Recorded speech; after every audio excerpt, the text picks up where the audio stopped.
Serial Anupama में आज की कहानी की शुरुआत होती है बनराज और अनुपमा की बातों के साथ। अनुपमा बनराज से बोलती है, मैं आपको आपके परिवार से दूर नहीं कर रही हूँ, आप खुद ही दूर हो रहे हो।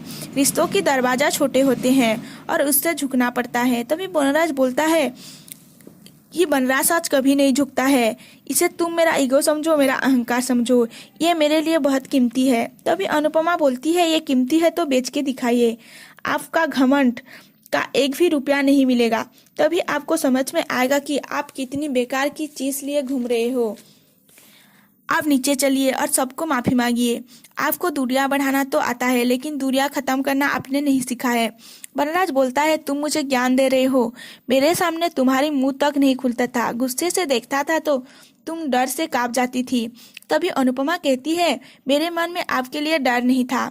जब कोई बाजार में कांच की खिलौना खरीद के लाता है ना, तो उसको टूटने के वजह से एक एक कदम संभाल के रखना पड़ता है। मैं भी एक एक कदम संभाल के रखती थी। खिलौना टूट गया और डर खत्म हो गया। बनराज हंसता है और बोलता है, 25 साल से मैं तुम्हें पहचान नहीं पाया। तुम कितनी शातिर खिलाड़ी हो, सीधी सादी भोला वाली बनकर मेरे परिवार को मेरे खिलाफ करती ही थी। और आज मेरे ही माँ बापूजी, मेरे बच्चे मेरे नहीं रहे, तुम्हारे हो गए हैं। तुम्हारी वजह से समर ने मेरे साथ बदतमीजी की, नंदिनी ने एटीट्यूड दिखाई, किंजल और संजय ने मुझे ताने दे रहे हैं और मिसेस राखी मुझे धमकी दे रही है तुम्हारी वजह से। तभी अनुपमा बोलती है, कम से कम अपनी गलतियों का दोष देने के लिए तो मैं आपकी काम आई। बच्चों की नंबर कम आई तो मेरी गलती, माँ बापूजी की तबीयत खराब हुई तो मेरी गलती, लेकिन राखी बहन ने जो धमकी आपको दी है वो सिर्फ आपकी गलती है।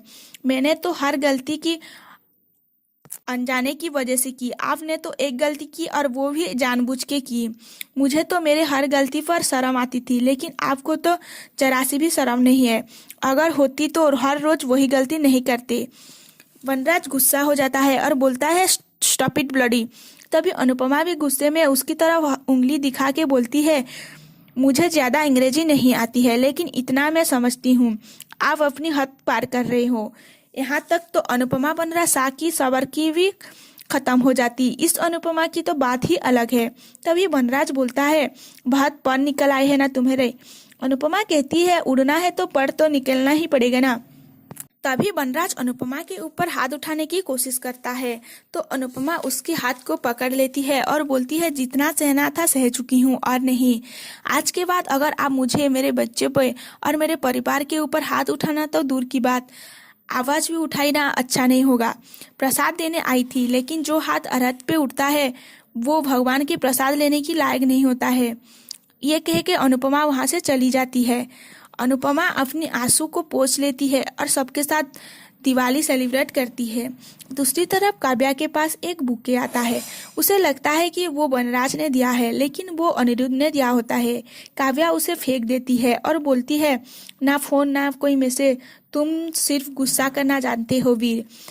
तुमसे तो बेहतर है अनिरुद्ध, कम से कम वो मुझे आज तक विश करना नहीं भूला है। फिर वो ये भी बोलती है कि तुम बदल गए हो या फिर तुम पहले से ही ऐसे थे। फिर अगले दिन सुबह अनुपमा बा और बापूजी को एक गुलाब का फूल देती है और हैप्पी न्यू ईयर बोलती है और उनका आशीर्वाद लेती है। फिर वहीं पर बनराज भी पहुंच जाता है। बा और बापूजी का आशीर्वाद लेती है और न्यू ईयर की बधाई देती है। फिर वह अनुपमा से बोलते हैं कि अब तू बनराज की पैर छू के उसे नई साल की विश कर और बनराज को बधाई दे।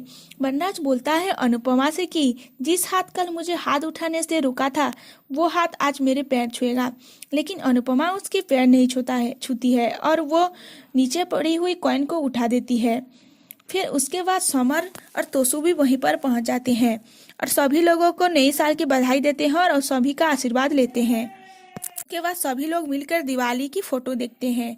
फिर वनराज काव्या को कॉल करता है। पहले तो काव्या उससे गुस्सा करती है और फिर वो बात में मान जाती है। फिर वो दोनों काव्या के जन्मदिन पर कहीं बाहर जाने की प्लान करते हैं। वनराज आके घर वालों से बोलता है कि मुझे 2 दिनों के लिए हैदराबाद जाना है, बस नहीं जा सकते तो उनके वजह से मुझे भेजा है।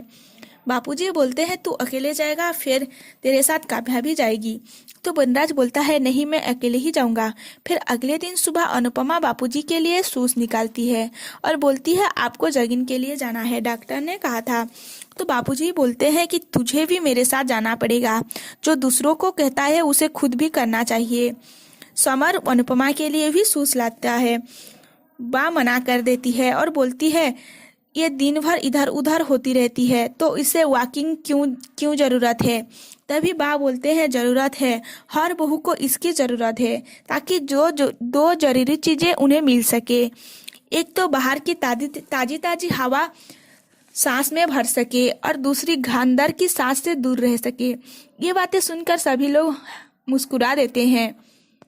फिर बापूजी अनुपमा से बोलते हैं कि बेटा परिवार होता है तो दुख भी बढ़ता है, लेकिन दर्द अकेले ही सहना पड़ता है, इसलिए मजबूत बनो।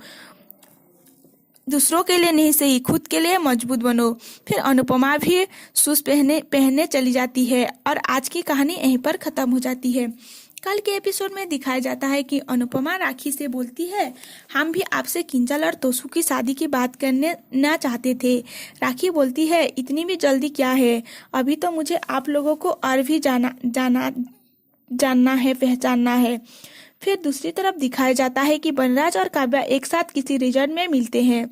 उन दोनों को राखी देख लेती है और बोलती है ये दोनों हनीमून के लिए यहाँ आए हैं, अब देखना मैं कैसे तुम्हारी और तुम्हारी फैमिली की धज्जियां उड़ा देती हूँ। और आज की कहानी यहीं पर ख़त्म हो जाती है। अगर आपको वीडियो अच्छा लगा है तो लाइक कर दीजिए और सब्सक्राइब और शेयर करना मत भूलिए। वीडियो देखने के लिए आप सभी लोगों को धन्यवाद।